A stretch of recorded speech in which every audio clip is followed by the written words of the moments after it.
Another salvo in the battle to restore reproductive rights, the first meeting of a task force which will explore ways in which to restore a woman's right to choose and protect her in the process. Executive order makes sure healthcare providers comply with federal laws so women don't face delays or denials of medically necessary care.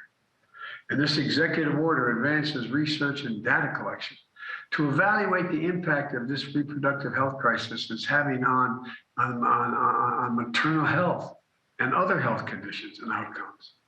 President Biden signs an executive order directing the Secretary of Health to advance access to reproductive health care services. And we're going to continue forward, including, for example, in making sure medication abortion is available to women throughout this country, and we won't stop.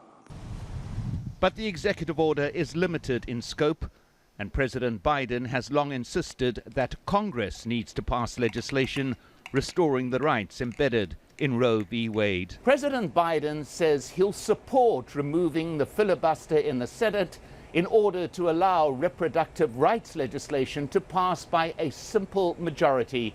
This is described as a nuclear option, which President Biden has generally opposed in the past. In a possible sign of things to come ahead of November's midterm elections, the fight to restore reproductive rights was bolstered by a significant victory at state level. Voters in the conservative state of Kansas have rejected a measure that would have repealed the right to an abortion that had been part of the state's constitution. They voted no to protect their neighbors. They voted no on changing the Constitution. And the voters of Kansas sent a powerful signal that this fall the American people will vote to preserve and protect the right and refuse to let them be ripped away by politicians.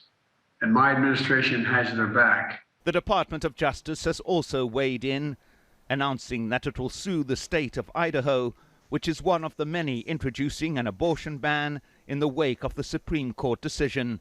The contention that the state is contravening a federal law that guarantees the right to emergency medical treatment.